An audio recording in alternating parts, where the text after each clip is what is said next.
In the quiet hours of dawn, when the air still trembled with yesterday's heat, Elara Hayes lay beside the man she thought she knew.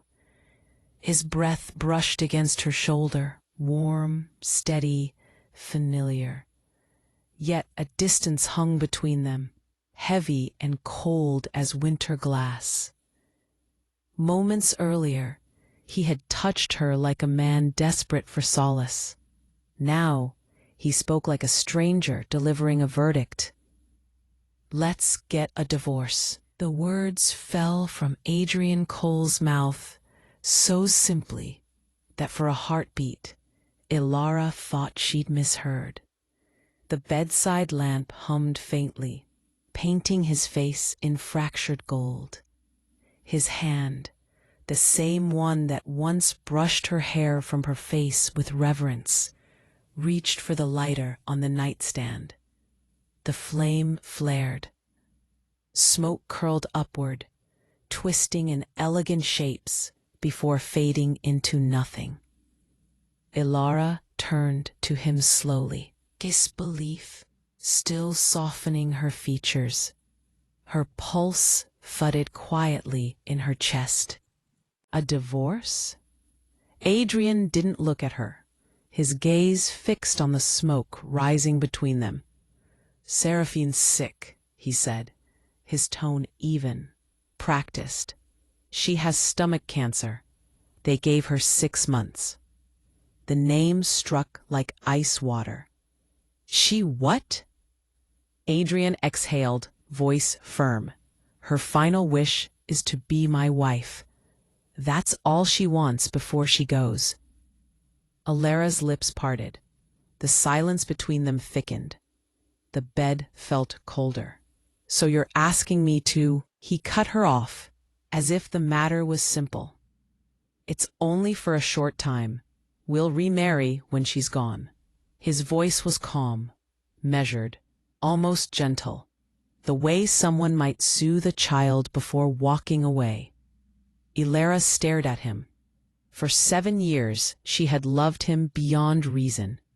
She had carried his burdens, kept his secrets, and built her days around the quiet rhythm of his world. Every smile she'd given him had been real.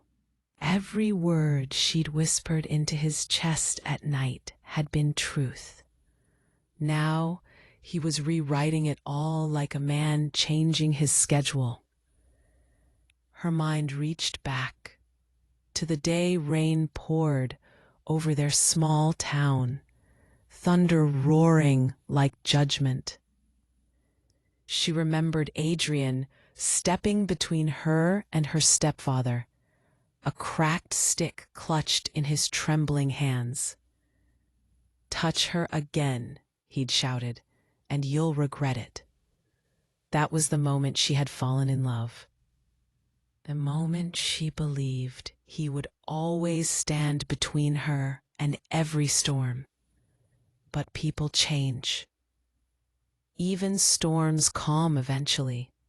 "Elara," he said now, a hint of irritation creeping in. "Don't make this harder. Seraphine's dying. She's in love with me, but because I married you, she's tried to keep her distance. She's not a bad person. She just deserves peace." He said it so softly, so rationally, that for a moment she almost believed him. In his eyes, a dying woman who'd once loved him was virtuous, and a wife who wanted to keep her husband was selfish. Elara pressed her lips together, her voice faint. "What about what I deserve?" Adrian didn't answer. The silence was his verdict. Then finally, she nodded. Her spine straightened. Her voice came out calm, cold, distant, as though she'd stepped out of her body. "All right." He looked at her, slightly startled, as if he expected her to beg. She didn't.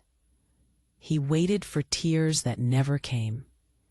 Elara, you're getting clever, he said, a smirk tugging at his mouth, the kind of smirk that assumed control. You know I need your consent to make it official. Don't think I'll let you use that to manipulate me. She didn't respond. He stood, pulled on his shirt, and walked out, the smell of smoke and cologne lingering in the space he left behind. The door closed. Silence fell heavy. Elara sat motionless, her eyes tracing the shadow his body had cast against the wall, a silhouette fading just like her faith in him. Her phone buzzed. A message. Unknown number. He came to see me again tonight. Her stomach tightened. The message came with a photo. Adrian's reflection caught in glass, his expression tender in a way he had never been with her. Elara scrolled upward through the thread, dozens of messages, sweet and cutting. He said he has feelings for me. Rainy nights aren't lonely for me because he's here. What about you? The words blurred. Her throat burned. The name flashed at the top of the chat. Seraphine Vale, the woman who was supposed to be dying. Her fingers trembled as she opened the drawer beside the bed. Inside lay a small stick, 2 faint lines printed across it. Pregnant. She'd found out only that morning. Elara stared at it for a long time, her heart breaking so quietly that even the walls seemed to listen. Then she reached for the lighter Adrian had left behind, flicked it open, and watched the paper catch fire. She had loved him for 7 years. That was long enough. The ashes fluttered like gray snow as the first light of morning crept across the floor. And when the last spark faded, Elara whispered to no one, "I'm done." The morning sunlight poured over Crest Villa, sharp and gold, piercing through the gauzy curtains. It was too beautiful for a day like this, the kind of morning that mocked broken hearts. Adrian Cole sat in his Maybach, parked outside the courthouse. His fingers tapped against the steering wheel, each click of his ring echoing like a second hand on a clock. His phone buzzed. The caller ID flashed, Grandma Margaret. He hesitated, then answered. "Brandon." "Sorry, Adrian? Don't you think it's time you and Elara start planning for a baby?" came the familiar, commanding voice. He forced a faint smile, though no one could see it. "Grandma, we're still young. There's no rush." Her tone sharpened immediately. "No rush? You've been married a year. You think your grandfather and I will live forever?" He sighed, pinching the bridge of his nose. "Please don't worry about that." "Don't give me that tone," Margaret snapped. "Be good to Elara. She's a good girl. Not everyone would have stood by you the way she has." The silence that followed was heavy. Adrian's gaze drifted toward the courthouse doors, where couples walked in hand, some to begin a life, others to end one. "I understand, Grandma," he said finally, voice flat. He hung up before the guilt could reach his voice. Then, looking down at his phone, his thumb hovered over 2 names. Seraphine, Flowers, Elara. My heart. He hesitated only a second before opening Elara's chat. "Adrian, where are you?" No reply. A soft knock came at his window. She was there. Elara stood by the passenger door, sunlight catching her hair, the same hair he once tangled his fingers through when he couldn't sleep. She looked pale, but composed, too composed. He unlocked the door. She slipped in quietly, her perfume faint and familiar. Adrian turned to her. "Why are you late?" "I'm not late," she replied simply.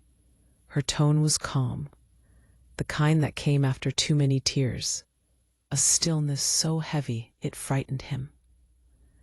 He studied her face. Something in her was gone, something he used to take for granted. "My grandmother called earlier," he muttered. "Don't tell them about the divorce. They're too old to handle it." Elara nodded absently. "What did she say?" "She wants us to have a baby," he said, his voice tinged with discomfort. Elara gave a faint, humorless laugh. "That's sweet." He didn't like her tone. It felt distant, foreign. He wanted to remind her this wasn't permanent, that once Seraphine was gone, things would return to normal, that she was overreacting. Instead, he said nothing. The silence between them stretched thin as wire. "Just once more," she said suddenly. "Are you completely sure about this?" He blinked. Having second thoughts? Her eyes stayed on him, unreadable. Adrian looked away, jaw tightening. "Seraphine is waiting for me. Don't make this harder than it needs to be." Elara inhaled slowly, then reached into her bag. A neat document landed in his lap. "What's this?" "A property division agreement," she said evenly. "I'll take what I'm entitled to, nothing more. From this moment, anything we earn will be separate." He frowned. Flipping through the pages, her signature was already there. It was simple, too simple. He glanced at her again.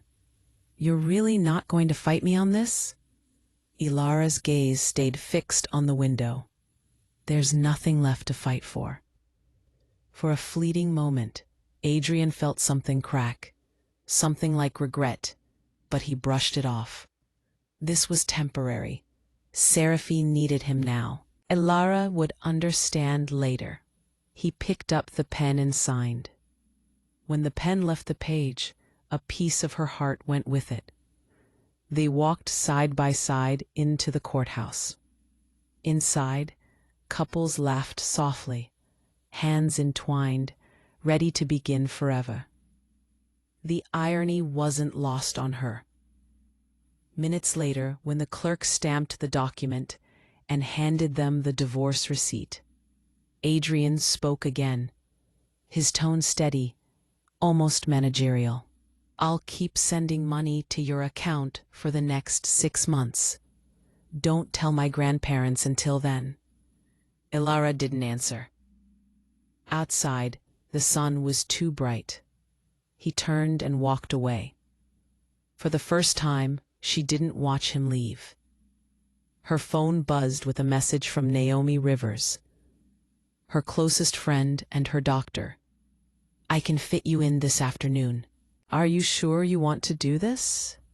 Elara stared at the screen for a long moment, then typed back, "Yes." The sterile smell of Crowbert Hospital filled her senses. Naomi stood before her, clipboard in hand, her expression torn between friendship and duty. "Elara," she said softly, "you've been trying for months. You even changed your diet, your sleep schedule. Are you sure you want to terminate?" Elara reached into her bag, pulling out the divorce receipt, the ink still wet. "Positive." Naomi's jaw tightened. "He doesn't know? He doesn't deserve to." The silence that followed was tender and tragic all at once. Naomi sighed. "You're Rh negative. We'll need to prepare compatible blood in case of complications. It might take a week." Elara nodded. "That's fine." Her voice was calm, but the air around her trembled. She placed a hand on her abdomen, an instinct she couldn't stop. "I'm sorry," she whispered. Naomi hesitated, then reached across the desk, squeezing her friend's hand. You're doing what's right for you. Don't let guilt change that. Elara smiled faintly, a brittle, aching thing. As Naomi left to schedule the test, Elara sat alone in the examination room. The hum of the air conditioner filled the silence. She looked at the pale blue curtains drawn around her, their edges rippling in the cold draft. She thought of Adrian's words. "We'll remarry after 6 months." He'd said it so easily, as if love were a lease. Her heart clenched. When the nurse entered with a clipboard, Elara took it without hesitation. Her signature came out steady, final. The nurse left quietly.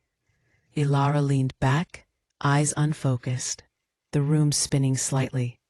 In her pocket, her phone buzzed again, notifications exploding across the screen. Hashtag Seraphine Veil Cancer, hashtag Adrian Cole True Love Story. Headlines, photos, videos. Seraphine smiling faintly, her hand resting on Adrian's arm as if he were her miracle. The world called it tragic love. They called Elara the villain.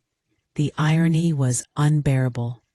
She put her phone face down and stared at the white ceiling. Her vision blurred, not from tears, she was past tears, but from exhaustion. For years she had carried love like a torch in her chest.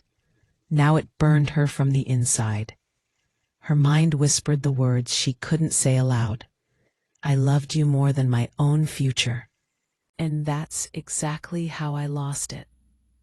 Hours later, the hospital lights dimmed. Naomi came in one last time, holding the results. "Elara," she said softly, "you're showing early signs of miscarriage." Ilara's lips parted, a soundless breath escaping. Maybe it was mercy, maybe it was fate. Naomi continued, her tone careful. "You should rest. I'll schedule everything once the blood's ready." Elara nodded, rising slowly. "Thank you." As she walked down in the hall, her vision blurred again. She placed a hand against the cool wall for balance. The ache in her stomach pulsed like a memory. When she reached the door, she glanced out the window. Across the city, she could see the faint glow of Seraphine Veil Floral Studio. Through the glass, Adrian stood there, his hand on Seraphine's shoulder, his lips curved in that soft, warm way that used to belong to her. Elara turned away before the tears could fall. Outside, the evening had cooled. A gust of wind caught her hair, carrying away the hospital's sterile scent and replacing it with rain, sharp, cleansing, alive. She breathed deeply. Maybe this was how endings began, not with screaming or grand gestures, but with silence, the kind of silence that meant she was finally free. The rain that night came sudden and cold. It struck against the tall glass windows of Veil Floral Studio, the sound sharp as needles. Adrian Cole stood near the window, coat still damp from the downpour, watching the city lights blur into watery streaks. Behind him, Seraphine Veil moved gracefully through a field of flowers. Her flowers, white lilies, red camellias. Every petal glistened beneath the overhead light, like fragile, dying stars. "It's done," Adrian said quietly. She signed the papers. Seraphine turned, her eyes wide and shimmering. "She didn't make a scene?" He shook his head. No, she was calm. Too calm. A faint smile tugged at Seraphine's lips. She touched her chest delicately, as though steadying her fragile body. "Thank you, Adrian," she whispered. "You've given me peace. You've given me the ending I wanted." Adrian watched her, guilt threading through his expression. "Don't say it like that." Seraphine tilted her head slightly, her voice soft and deliberate. You think I wanted to fall for a married man? Life isn't fair, Adrian. Sometimes we love the wrong person at the wrong time. He sighed, pressing a hand over his eyes. Her fragility broke something inside him every time. She walked toward him, her movements as slow and delicate as the wilt of a petal. I promise you, she murmured. I'll never make you regret this. Her hand found his, fingers cool as porcelain. Behind her, a mirror reflected the two of them, a picture-perfect tragedy. By morning, the world had chosen its side. Seraphine Vale cancer flooded every headline. Videos of her press interviews trended across every platform. Her voice tremulous, yet poised, her tears glinting perfectly under camera lights. I'm not ashamed of my feelings, she told a reporter softly. But I would never destroy someone's marriage. I just hope she can forgive me. The internet melted for her. She's so brave. She's dying and still thinking of her rival. Elara should just let her go in peace. No one questioned it. No one cared to. And Elara became the villain in her own story.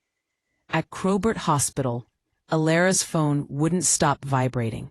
Her name was plastered across gossip forums, twisted beyond recognition. She sat quietly in the waiting area, the dull ache in her stomach returning. The digital clock above the nurse's station blinked 10:42 a.m. When Naomi Rivers approached, her face was drawn, tired. Elara, she said gently, you should ignore it. Don't let the noise reach you. Elara gave a faint smile. I'm not listening to them. But Naomi knew she was lying. The internet was crueler than any wound. Naomi sat beside her, handing over a small cup of tea. You look pale. I'm fine, Elara murmured, her gaze fixed on the wall. Just tired. Naomi hesitated, then asked, Does he know you're here today? Elara's lips curved slightly, not in amusement, but disbelief. He's probably too busy holding her hand to notice. Her tone was even. That frightened Naomi more than if she'd cried. By noon, the hospital corridors buzzed louder than usual. A celebrity rumor, a sighting. Elara, Naomi said suddenly, glancing toward the lobby. We should go. But it was too late. Across the marble floor, Adrian had arrived. Tall, striking, immaculately dressed, his arms steadying Seraphine, who wore a pale smile and a scarf around her neck. They were surrounded by cameras. Flashes popped like gunfire. Elara froze. For a second, she thought she was hallucinating, that the universe was playing one last cruel trick before it let her rest. Naomi swore under her breath. Unbelievable. Reporters turned, spotting Elara before she could move. Mrs. Cole, someone shouted. Are you here to confront them? Elara blinked, the question stabbing like a blade. Adrian's head snapped toward her, surprise cutting through his otherwise calm demeanor. His voice came out low. Warning, almost offensive. Elara, what are you doing here? She opened her mouth, then shut it. Her hand tightened around the hospital bag she carried. I came to see a friend. Simple, honest. Yet her voice trembled under the weight of his gaze. But the reporters didn't care. They swarmed like vultures. Mrs. Cole, how do you feel about Seraphine's illness? Do you resent her? Would you consider stepping aside for the sake of her final months? Naomi stepped forward, her temper snapping. You people have no shame. But her voice was drowned in the chaos. Adrian reached for Elara, his tone strained. She didn't mean to. Elara's eyes flicked to his hand, and he stopped. Because for the first time, she looked at him with no trace of love. Only exhaustion. She turned to the cameras, voice calm and clear. I feel sorry for Miss Vale, she said. But that's all. A murmur rippled through the crowd. Then you're not friends? Someone shouted. Elara gave a faint, humorless smile. No, I wouldn't call someone clinging to my husband a friend. A stunned silence followed. Cameras clicked wildly. Adrian's jaw tightened, color rising in his face. Elara, he barked, the way a man might scold a disobedient subordinate. But she didn't flinch. Naomi grabbed her arm. Let's go. They turned toward the exit, but not fast enough. A hand shoved through the chaos. Elara stumbled. Pain shot through her abdomen as she hit the cold marble floor. The world tilted. Naomi's scream echoed. For a moment, Adrian just stared, eyes wide, shock freezing him in place. Cameras flashed, voices blurred. Then, slowly, he moved. Elara. He crouched beside her, but she pushed his hand away. Her voice was a whisper, brittle and breaking. Don't touch me. She got up on her own, trembling but proud. Naomi was beside her instantly, her fury palpable. You're monsters, she hissed at the press. All of you. Elara turned once, her gaze sweeping over Adrian, his face torn between guilt and anger, confusion and denial. I'll send the rest of my things tomorrow, she said quietly. And then she walked away. That night, while the internet debated her every word, Elara packed her life into silence. The house that once felt like love was now a museum of loss. She moved slowly, collecting the remnants of herself, the framed photo from their honeymoon, the hand-woven scarf her mother had made before she died, the bottle of Chanel No. 5 Adrian had once brought back from a business trip. She uncapped it. The scent, soft, warm, familiar, filled the air. For a heartbeat, she remembered how he had kissed her neck after spraying it there, whispering, "You smell like forever." She closed the bottle. Naomi arrived to help, her presence grounding the silence. You sure about this? She asked softly. Elara nodded. I can't stay here. When the movers came, Elara watched every box disappear into the truck. Each sound, the thud of closing drawers, the scrape of furniture, was another heartbeat severed from her old life. At last, she stood in the doorway, the house hollow around her. She slipped off her wedding ring and placed it beside the perfume on the dresser. Then, after a pause, she opened the drawer again and put both items inside, a quiet burial. Let's go, she said. Naomi followed her out into the night. The car started, headlights cutting through the mist. Behind them, the mansion shrank until it was nothing but a blur in the rearview mirror. Elara didn't look back. Sometimes, the bravest thing a woman can do isn't to stay and fight, but to walk away before she forgets who she is. Meanwhile, across town, Seraphine Vale sat in her private suite, the blinds drawn, the glow of her tablet washing over her perfect smile. Online comments rolled by faster than she could read. She's so strong. What a pure soul. Adrian deserves someone like her. That wife of his? Ungrateful. Seraphine's fingers danced over the screen. Perfect, she whispered. Her caregiver, a foreign nurse from her clinic in Flaviel, hesitated near the door. Miss Vale, she said nervously, I have to ask. This diagnosis, it says terminal stomach cancer. But? Seraphine looked up sharply. But? The woman faltered. But your actual condition is only a stomach ulcer. Seraphine smiled, slow, sharp, dangerous. And what does my record say? That you have 6 months to live. Exactly. The nurse blinked. But why? Seraphine leaned back, her laughter soft and chilling. Because pity is the strongest currency in the world. The caregiver froze. If I survive miraculously, Seraphine continued, they'll call it a blessing. If not, They'll blame a hospital error. Either way, I win. She lifted her glass, swirling the dark wine like blood in the dim light. And Adrian, he'll never look at Elara again without guilt. That's the beauty of tragedy, when you craft it yourself. That same hour, across the city, Adrian sat alone in his car. The rain had returned, tracing veins across the windshield. He stared at his reflection in the glass. The reflection of a man who'd convinced himself he was right. But behind his ribs, something twisted. He remembered the way Elara had looked at him, calm, detached, unrecognizable. He should have felt relieved. Instead, he felt hollow. His phone buzzed. "Seraphine, are you home safe? I worry when you drive in the rain." He typed back without thinking, "I'm fine." But when he hit send, he realized he hadn't thought of Seraphine at all. He'd been thinking of Elara's eyes when she said goodbye. The first dawn in Elara's new apartment came softly.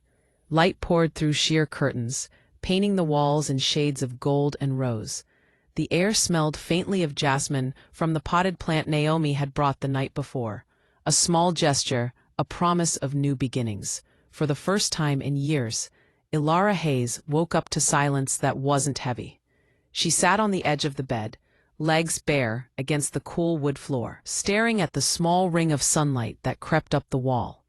This place was small, barely half the size of her old home, but it was hers. No ghosts lingered in the corners, no memories pressed against the walls. She made herself coffee, black and strong, and stared at the steam rising from the cup. Somewhere in the quiet, a strange peace began to settle. She had no plans for the day, no one waiting for her, no one to please. And somehow, that freedom felt heavier than any chain. By mid-morning, her phone buzzed. "Naomi Rivers, you've got a new email. Check it. You'll like this one." Elara frowned, opening her laptop. There it was, a message from Silver Cord Entertainment, inviting her to join the Muse Project, a televised songwriting competition for established lyricists. For a second, she didn't move. Her fingers hovered over the keyboard. She hadn't written professionally since her marriage. Adrian had said once, not cruelly, just matter-of-factly, "Music doesn't pay the bills. You don't need it anymore." That father had believed him. Now, reading the invitation, something in her chest flickered. Small, fragile, alive. She whispered to herself, "Maybe I do need it." That afternoon, Naomi arrived, her scrubs swapped for jeans and a windbreaker. She grinned the moment she saw the open email. "So, you're joining, right?" Elara hesitated. "It's been years, Nye." "So what? Your songs made people feel things. You made people cry and smile and fall in love. That doesn't just vanish." Elara's lips curved faintly. "You sound like my dad." At the mention, Naomi's expression softened. "He'd be proud of you." Elara nodded slowly, her gaze distant. "Then maybe I'll do it. For him." Naomi squeezed her shoulder. "Do it for you." Meanwhile, on the other side of the city, Adrian Cole sat in a boardroom, surrounded by the low hum of voices and the sterile smell of ink and paper. The meeting had gone on for hours, yet he hadn't heard a word. He stared out the window, where the rain had finally stopped. The streets gleamed like polished mirrors, the reflection of a world that felt eerily hollow without her. His assistant's voice broke through his thoughts. "Mr. Cole, about the partnership with Veil Design?" Adrian looked up sharply. "What?" "The collaboration with Seraphine's floral company," the assistant said. "You asked us to finalize it last week." "Right, the partnership." He'd promised to help Seraphine expand her brand, a gesture of goodwill, he'd called it. But lately, Every time she smiled, he felt the faintest chill crawl up his spine. Something about her sincerity had started to feel rehearsed. He pushed the thought aside, forcing his attention back to the documents. "Proceed," he said curtly. But his pen didn't move. Instead, his mind replayed the hospital lobby, Elara's voice echoing through the crowd. "I wouldn't call someone clinging to my husband a friend." Her words had hit him like a bullet, not because they were cruel, but because they were true. He'd expected tears, maybe a breakdown, not the composure of someone finally done begging. And that scared him more than her anger ever could. That evening, Seraphine appeared at his office unannounced. She wore pale silk, her hair pinned up loosely, her complexion ghostly enough to draw sympathy from anyone who looked at her. "Adrian," she whispered as she entered, "you didn't answer my calls." He rose slowly. "I've been busy." Her lip trembled. "You haven't been sleeping well. I can see it. Are you thinking about her?" He hesitated. "Seraphine, be honest." Her voice cracked slightly, but her eyes shone, not with pain, but with calculation. Adrian didn't notice, or maybe he refused to. "I'm just tired," he said at last. She stepped closer, her perfume sweet and heavy. "You did the right thing," she murmured. "You gave me peace. You gave her freedom." Adrian nodded vaguely, but as Seraphine leaned her head against his chest, all he could think of was how different it felt, how Elara used to rest there without pretense, without fragility, just warmth. He'd once found strength in her quiet presence. Now his world felt like it was made of glass.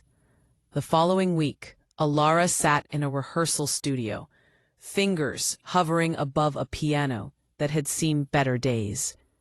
The room smelled of dust and faint echoes of music past.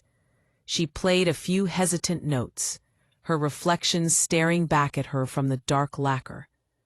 Her old producer, Jonas Marin, walked in, his grin wide and familiar. "I can't believe it.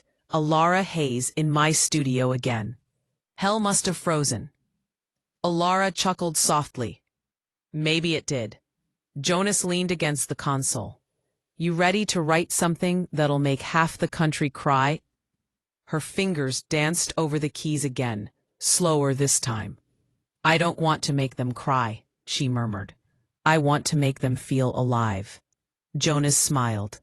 "Then let's start there." She began missing appointments, ignoring calls from her supposed doctors, and staging fainting spells in public that conveniently attracted paparazzi. Adrian's grandmother, Margaret, called one morning, voice sharp as ever. "Adrian Cole, you listen to me. That woman's faking something. I can smell lies from miles away." He rubbed his temple, exhaustion etched into his features. "Grandma, she's dying." "Then why's she doing interviews?" Margaret snapped. "And why does she always look camera-ready?" He had no answer. After the call, he sat in silence. For the first time, doubt began to creep into his certainty, like rot through wood. Meanwhile, Elara's name started surfacing again, this time not as gossip, but as music. Her song, "Half of Me," played softly on radio stations across the city. A melancholy piano ballad about loving someone who forgot you existed. The credits listed only her pseudonym, E.H., but the world noticed. Critics praised its haunting rawness. Listeners wept. And Adrian heard it too. He was driving back from a meeting when the song came on. At first, it was background noise. Then he caught the lyrics. "You took the sky, left me the storm. You took the name, I kept the form. Half of me is still at your door." He froze. Her voice. It wasn't live, but he knew it anywhere. The quiet ache that lived between her words. The kind of pain that didn't need to shout. He pulled over, gripping the steering wheel. The realization hit like a blade. She hadn't vanished. She'd rebuilt. Without him. That night, Adrian couldn't sleep. He lay in bed, staring at the ceiling, while Seraphine's steady, practiced breathing filled the dark. He turned on his side, the sound of rain returning faintly outside. He remembered Elara's laughter once, quiet and bright, like sunlight on water. He hadn't heard that sound in months. He didn't realize how much he missed it until the silence swallowed him whole. Back at the studio, Elara sat before a microphone, headphones on, voice trembling as she recorded the bridge of her next song. If love was meant to save us, why did it bury me instead? You held my heartbeat like a promise you forgot to keep. Jonas stopped her halfway through. That line, you held my heartbeat, that's the one. Don't change it. Elara smiled faintly, wiping a tear. I wasn't planning to. She didn't say his name. She didn't have to. Every lyric already did. A few days later, Elara walked through a quiet park after her studio session. The air was cool, leaves drifting like slow confetti from the trees. She stopped by a pond, her reflection rippling beneath the fading sunset.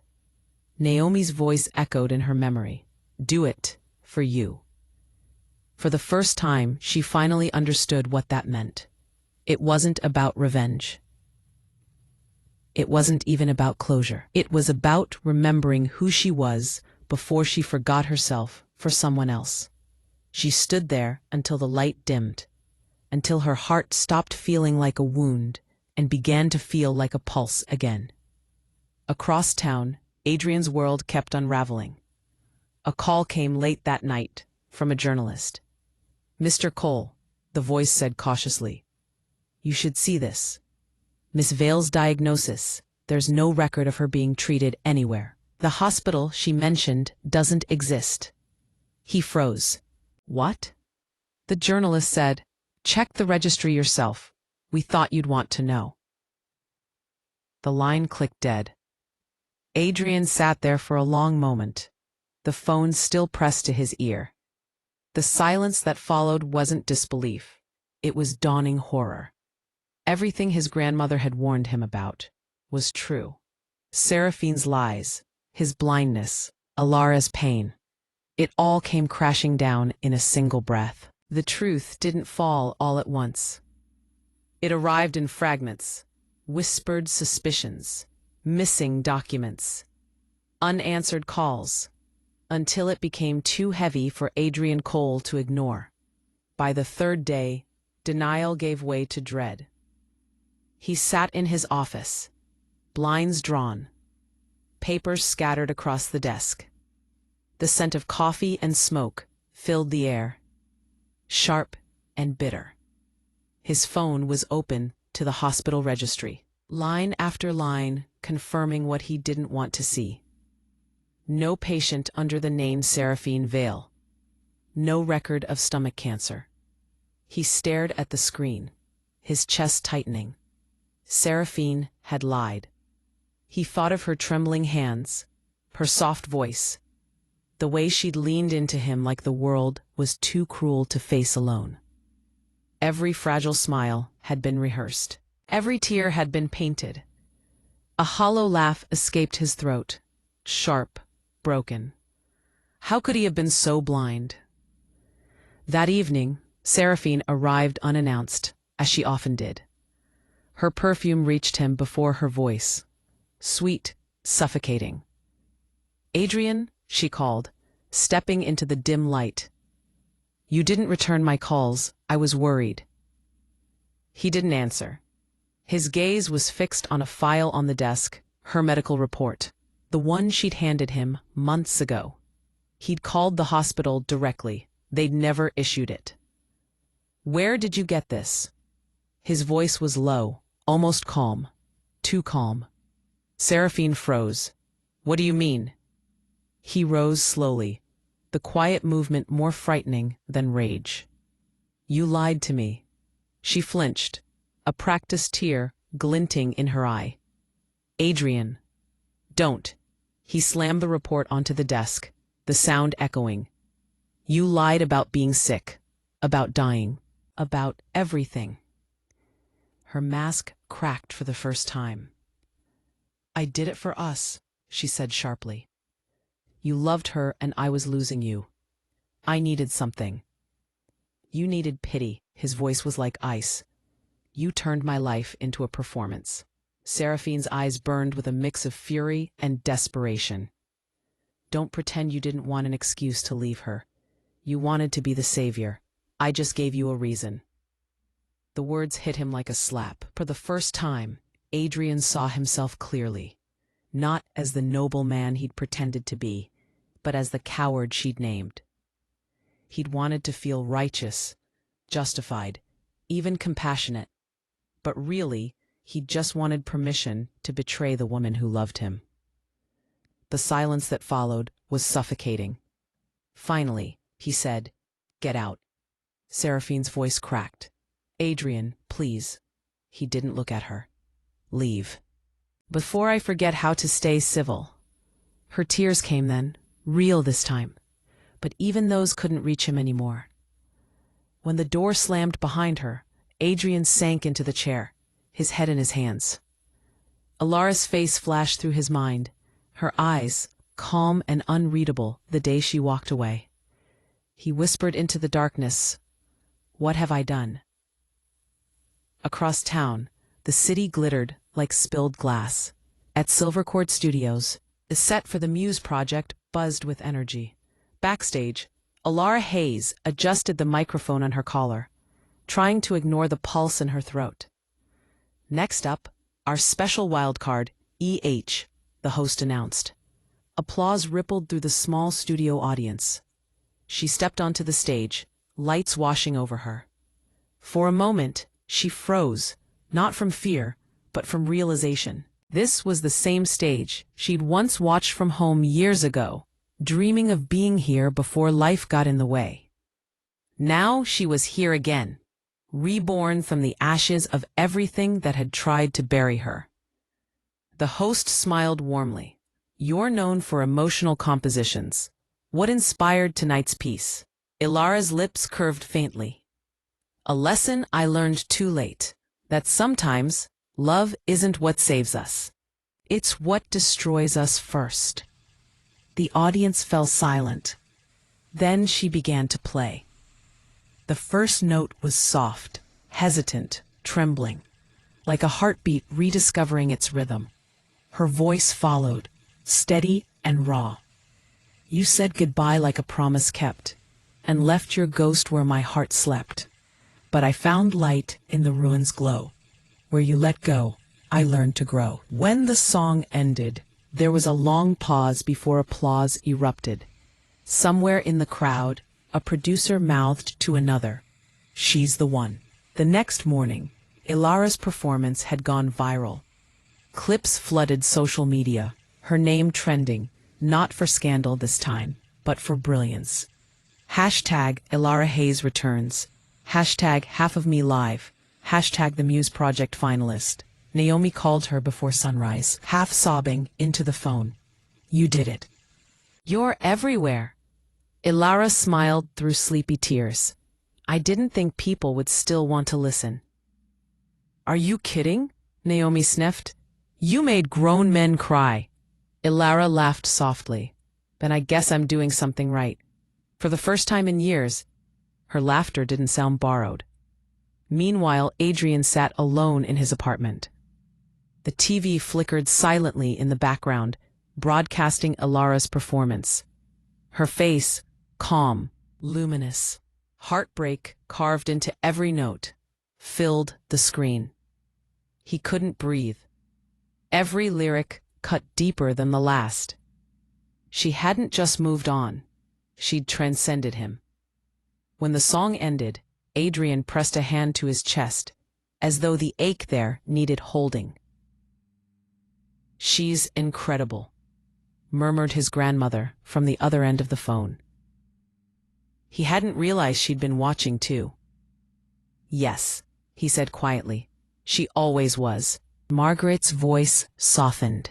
Then tell her that. He hesitated. She won't want to see me. Maybe not. But you owe her the truth. Not an apology wrapped in excuses. The truth. Adrian closed his eyes. I don't even know where to start. You start, his grandmother said, by not pretending she'll come back, just because you're sorry. You start by earning it. The line went quiet. He stared at the black screen long after the call ended. Then, for the first time since she'd left, he made a decision that wasn't about guilt. It was about making things right. 2 weeks later, fate decided to test them both. The annual philanthropy gala was a magnet for the rich, the artistic, and the heartbroken, and by cruel coincidence, both their names appeared on the guest list. Elara had agreed to perform a closing song, a charity appearance suggested by her new label. Adrian, as one of the sponsors, was required to attend. Neither knew the other would be there, until it was too late. The ballroom glowed with chandeliers, laughter, and the soft hum of champagne glasses. Elara stood near the stage, dressed in flowing midnight blue. She looked serene, until her eyes caught the tall, dark figure across the room. Her breath hitched. Adrian. He froze too, his gaze locking with hers. It was as if the room disappeared. Time folded. Two people who had once shared everything now stood like strangers, bound only by what they'd lost. Naomi leaned in. You okay? Elara forced a breath. I will be. She turned back toward the stage as the host announced her name. Ladies and gentlemen, please welcome Elara Hayes. She stepped up, the applause dimming into silence. Her fingers trembled slightly as they touched the microphone. Across the room, Adrian stood motionless, unable to look away. Then she began to sing. You said forever, and I believed. You built the cage, and I never tried to leave.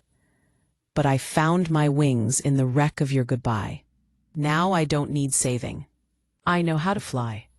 Her voice filled the hall. Raw, defiant, heartbreak turned to strength. When the last note faded, there was silence. Then applause thundered through the room. Elara bowed slightly, eyes glistening. When she lifted her gaze again, Adrian was gone.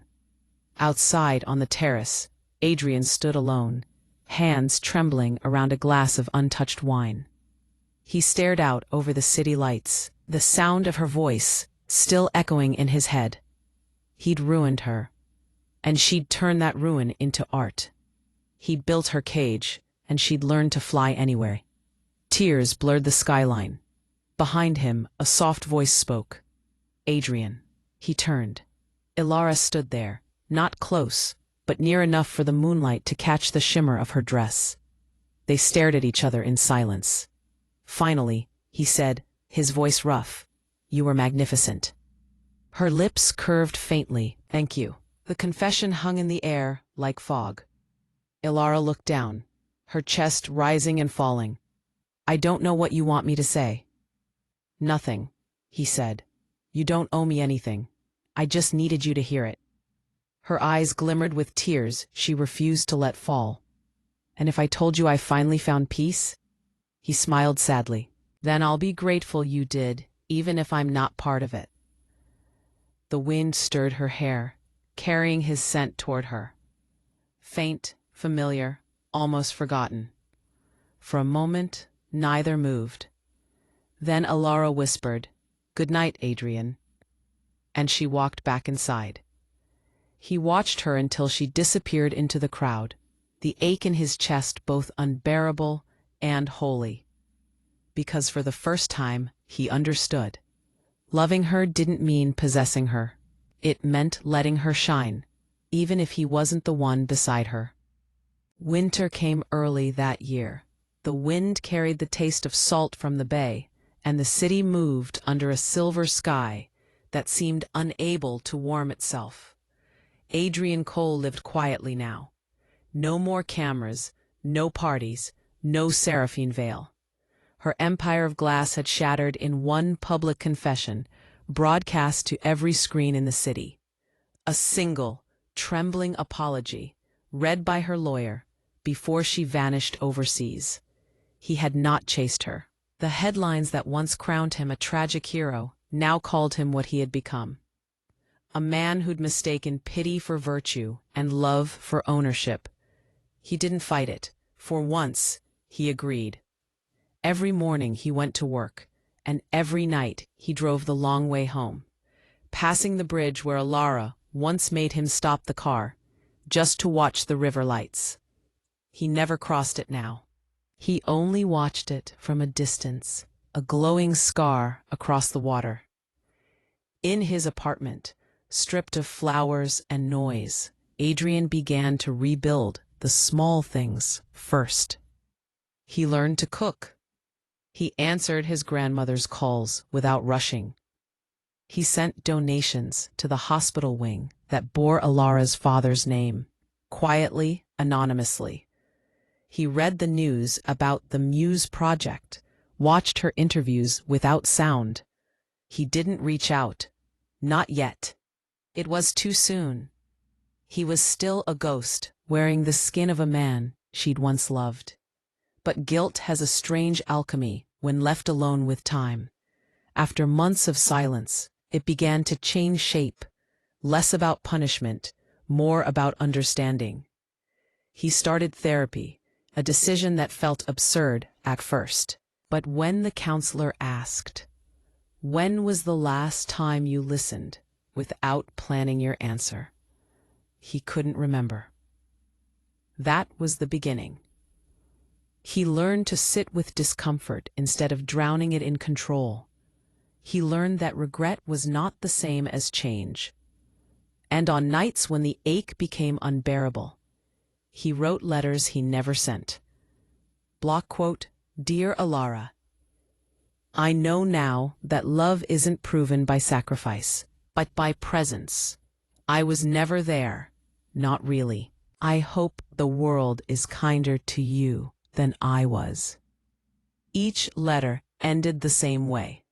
"You owe me nothing." He burned them all in the sink, watching the ash rise like absolution. Spring crept back into the city with slow grace. Elara's music had become inescapable. Coffee shops, car radios, late-night talk shows. Her new album, Ashes and Echoes, debuted at #1. The cover showed nothing but light through broken glass. Adrian bought a copy. Not as a fan, but as a witness. He played it on repeat, the sound filling the hollow apartment until it almost felt like she was there, humming softly from another room.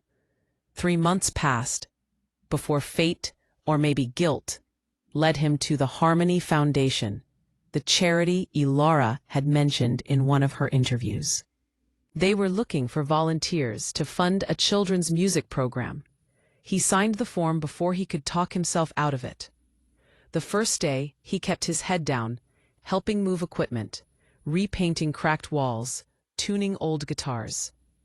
The second day, he stayed longer than he planned. By the third week, he was teaching chords to a boy who refused to speak, but smiled whenever the strings vibrated under his fingers. For the first time since he lost her, Adrian stopped thinking about himself. Meanwhile, Elara Hayes had settled into a rhythm she didn't dare call happiness yet. Her apartment smelled of coffee and paper. Unfinished songs littered every surface. Sometimes, between shows, she scrolled through headlines about Seraphine's fall from grace.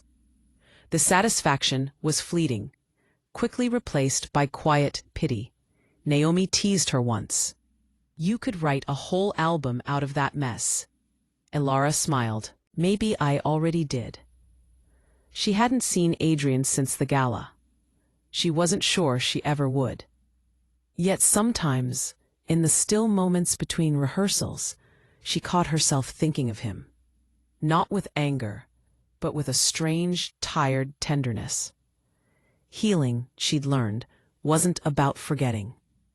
It was about remembering without bleeding. 6 months after the gala, Elara received a letter. The handwriting was unfamiliar, but careful. The return address marked Harmony Foundation, Music Wing. She hesitated before opening it. "Miss Hayes, I wanted to thank you for your donation of instruments to the children's program. Your gift changed more lives than you know. If you're ever in the area, we'd be honored to have you visit and see what you've built. A volunteer." No name, no signature she recognized. But the way the letters curved, the slight hesitation before every capital, made her heartbeat stumble.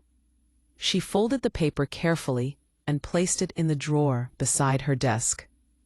For a long time, she just sat there, listening to the city hum outside.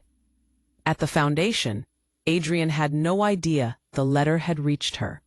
He didn't plan it. He just wanted her to know her kindness still echoed.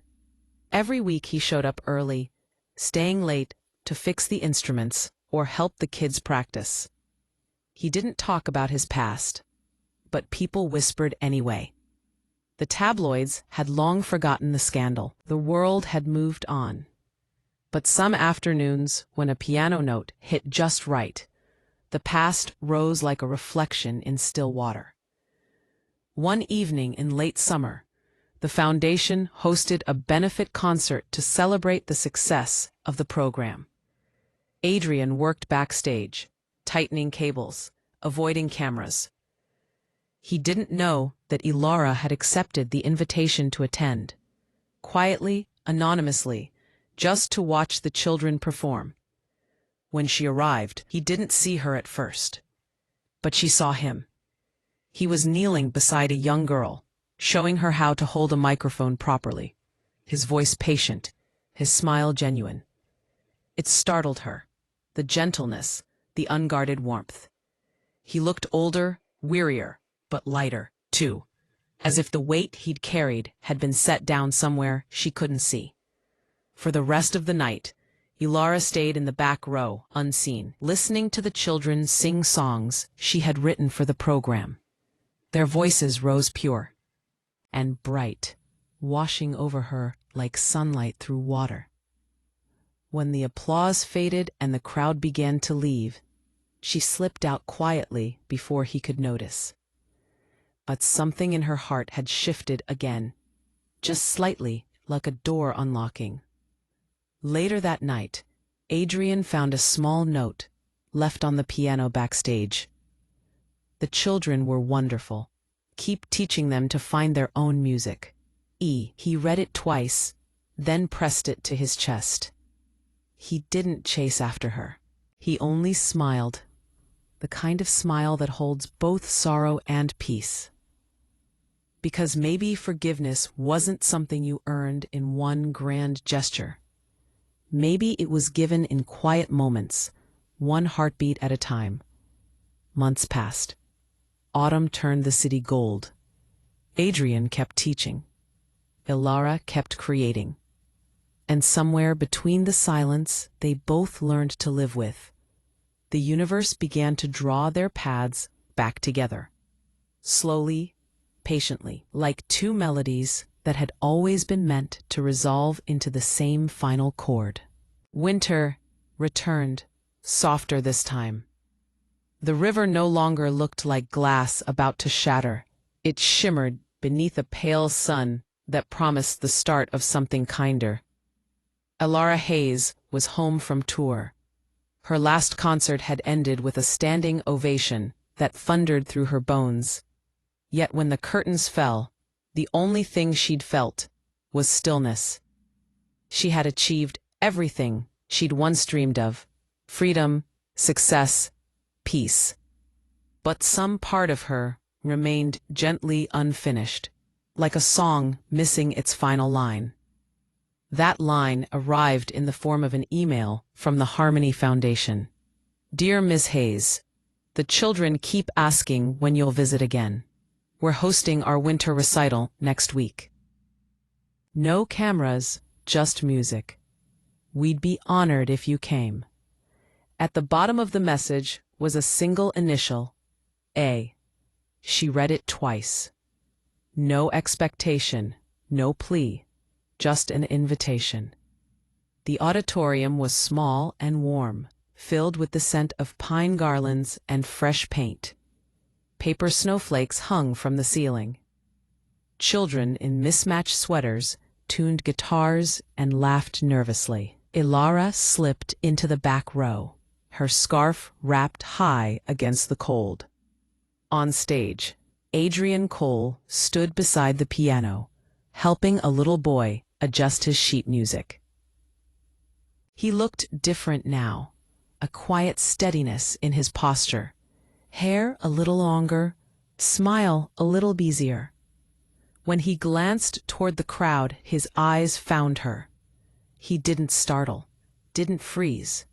He simply met her gaze and smiled, softly, gratefully, as if the sight of her was sunlight after a long winter. The recital began. Voices rose pure and imperfect. Laughter rippled between verses, and Adrian accompanied them on piano. Elara watched him play, fingers sure, movements unshowy, every note offered instead of performed. When the final chord faded, the children bowed to applause. Adrian stepped forward to thank the audience, then turned toward her seat. "Elara Hayes," he said gently, "would you do us the honor of closing tonight?" The room turned toward her, wide-eyed. She hesitated, heart hammering, then stood. Walking to the stage felt like walking through every memory that had ever broken her and remade her. Again, she sat at the piano beside him. For a moment, neither spoke.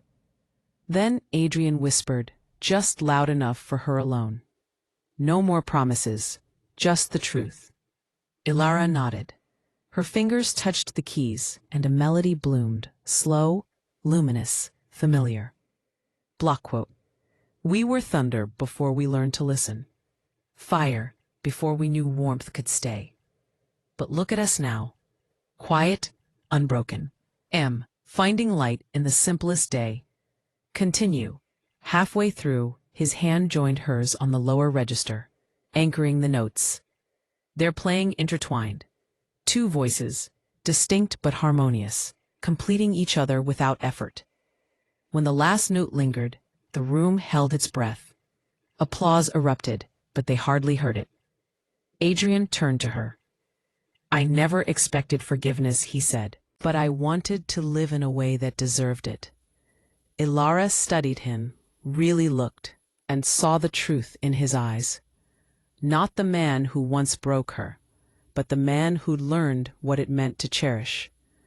"I didn't know I could forgive you," she murmured, "until I stopped needing to hate you." He smiled, relieved, humbled. "Then maybe that's enough." She took a long breath, feeling the old ache dissolve into something lighter. "Maybe," she said softly, "it's a beginning." Outside, the first snow began to fall. The children spilled into the courtyard, chasing flakes under the yellow glow of streetlights.